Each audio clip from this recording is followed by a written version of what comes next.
अस्सलाम वालेकुम। वतन न्यूज के साथ मैं हूं नाइमा तारिक। सबसे पहले नजर डालते हैं हेडलाइंस पर। सेनेट इंतखाबात के लिए पोलिंग खत्म, वोटों की गिनती जारी। खैबर पख्तूनख्वा में झड़प, 22 शिद्दत पसंद हलाक।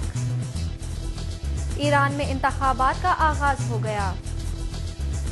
गिलगित बल्तिस्तान में हलाकतों और अफगानिस्तान में कुरान पाक की बेहुरमती पर मुजाहिरे। घी और तेल सप्लाई तनाज़ा, पोर्ट कासिम में जखीरे में गुंजाइश खत्म। IMF की कर्ज की अदायगी के बाद ज़र मुबादला के ज़खायर में कमी। पाकिस्तान स्टॉक एक्सचेंज की अच्छी कारकर्दगी, एशियाई मार्केट में 5वें नंबर पर। और बल्दियाती हुकूमत की जानिब से आराइश गुल का इनेकाद। और अब खबरों की तफसील। सेनेट इंतखाबात के लिए सूबाई असेंबलियों और कौमी असेंबली में पोलिंग खत्म हो गई और वोटों की गिनती जारी है। कोयटा में बलूचिस्तान के 65 अरकान असेंबली में से 63 ने वोट कास्ट किए। बाकी असेंबलियों में भी वोटिंग का सिलसिला खत्म हो गया है, ताहम वोटों की गिनती का सिलसिला जारी है। याद रहे कि वोटिंग के औकात में इलेक्शन कमीशन ने पोलिंग स्टेशनों में मोबाइल फोन्स और कैमरा ले जाने की इजाज़त नहीं दी थी। ये फैसला खुफिया वोटिंग का तक़द्दुस बरकरार रखने के लिए किया गया था। आज़ाद कबायली इलाके खैबर एजेंसी में शिद्दत पसंदों और सिक्योरिटी फोर्सेस के दरमियान झड़प में 22 शिद्दत पसंद मारे गए। खैबर एजेंसी की वादिय तीरा में सिक्योरिटी फोर्सेस और शरपसंदों के माबैन झड़प में 8 सिक्योरिटी एहलकार शहीद हो गए, जबकि 22 शिद्दत पसंद मारे गए। सरकारी ज़राए के मुताबिक वादिय तीरा के इलाके लक्कड़ बाबा में सिक्योरिटी फोर्सेस और शरपसंदों के माबैन झड़प हुई, जिसमें 8 एहलकार शहीद और 5 जख्मी हो गए। सिक्योरिटी फोर्सेस की जवाबी कार्रवाई में 22 शरपसंद मारे गए, जबकि 4 जख्मी हुए। हलाक होने वालों में कालदम लश्कर इस्लाम के अमीर मंगल बाग का भतीजा अब्दुर्रहमान भी शामिल है। ईरानी अवाम आज अपने पार्लिमानी नुमाइंदों का इंतखाब करेंगे, जबकि अपोजिशन ने इंतखाबात के बाइकआउट का ऐलान कर दिया है। ईरान की हरीफ जमातों ने अवाम से भी इलेक्शन का बाइकआउट करने की अपील की है। याद रहे कि ईरानी हरीफ जमातों के मुतादिद रहनुमा घरों में नज़रबंद हैं, जिन्होंने अवाम को पैगाम दिया है कि हुकूमत ने 290 अरकान पार्लियामान में धांधली की तैयारियां मुकम्मल कर रखी हैं। दूसरी जानिब 2009 में ईरानी सदर के दोबारा मुंतखब होने के बाद ये पहले आम इंतखाबात हैं जिनमें पूरे ईरान से राय दहिंदगान अपने वोट का हक इस्तेमाल करेंगे। कराची में सानहाए कोहिस्तान और अफगानिस्तान में कुरान पाक की बेहुरमती के खिलाफ मुजाहिरे किए गए।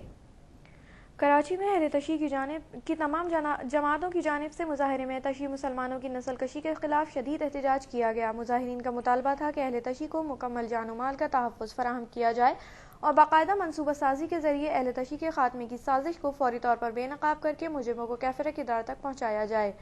दूसरी जानिब अफगानिस्तान में अमरीकी फ़ौज की जानिब से कुरान पाक को नजर आतिश करने के वाक़े के बाद जहाँ मुल्क भर में एहतजाज किया जा रहा है, कराची में भी नमाज जुमा के बाद मुजाहिरे किए गए, जिनमें अमरीका और नेटो की मुखालफत में नारे लगाए गए और नेटो को फ़िज़ाई तरसील दोबारा बंद करने का मुतालबा किया गया।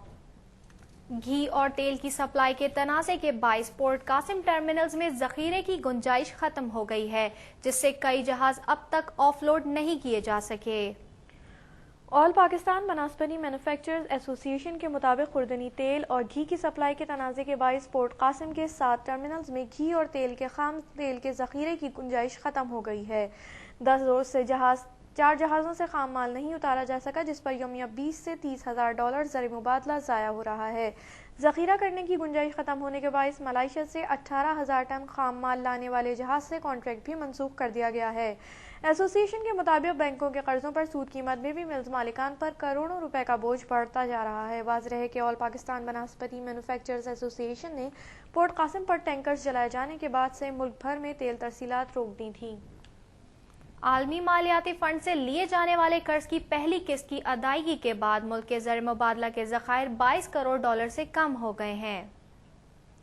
स्टेट बैंक के जारी करदा अदाद-ओ-शुमार के मुताबिक एक हफ्ते के दौरान मुल्की ज़र मुबादला के ज़खायर में 22 करोड़ डॉलर की कमी वाक़ई हुई है और अब ज़र मुबादला के ज़खायर 16 अरब 42 करोड़ डॉलर की सतह पर आ गए हैं। ज़र मुबादला के ज़खायर में कमी का सबब हुकूमत की जानिब से आलमी मालियाती फ़ंड से हासिल कर्ज की मद में किस्त का इजरा बताया जाता है। याद रहे कि हुकूमत की जानिब से आलमी मालियाती फ़ंड को इस हफ्ते कर्ज प्रोग्राम की मद में 39 करोड़ डॉलर की अदायगी की गई। पाकिस्तान स्टॉक एक्सचेंज का इंडेक्स इलाकाई ममालिक में गुज़िश्ता माह अच्छी कारकर्दगी दिखाने के 22वें नंबर पर आ गई है।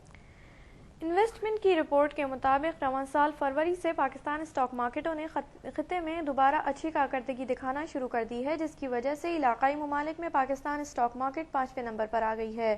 رپورٹ کے مطابق مشیر خزانہ ڈاکٹر عبدالحفیظ شیخ کی جانب سے گزشتہ ماہ کیپٹل گینر ٹیکس پر سرمایہ کاروں کو دیے جانے والے ریلیف کی وجہ سے اسٹاک مارکیٹ کا کاروباری حجم تیزی سے بڑھا ہے، جس کی وجہ سے مارکیٹ میں تیزی کا رجحان دیکھا جا رہا ہے۔ ایک ماہ میں اسٹاک مارکیٹ میں ہونے والی کاروباری سرگرمیوں کا حجم 40% اضافے کے ساتھ شیئرز 18 کروڑ تک آ گئے ہیں۔ رپورٹ کے مطابق صرف فروری کے مہینے میں غیر ملکی سرمایہ کاروں نے پاکستانی مارکیٹس میں 82 لاکھ ڈالر مالیت کے شیئرز خریدے ہیں۔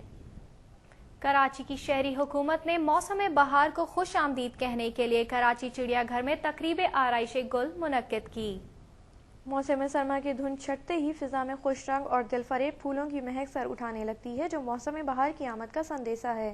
ان پھولوں کی مہک کو تعدیر قائم رکھنے اور شہریوں کو قدرت کی صناعی سے لطف اندوز ہونے کا موقع فراہم کرنے کے لیے کراچی کی شہری حکومت نے آرائش گل کی تقریب کراچی چڑیا گھر میں منعقد کی، جس میں ہر رنگ و نسل کے حسین اور دل فریب پھول، خوبصورت اور دیدہ زیب پودے پیش کیے گئے تھے۔ یہ تھی اب تک کی خبریں۔ مزید اپ ڈیٹس کے لیے دیکھتے رہیے وطن ٹی وی۔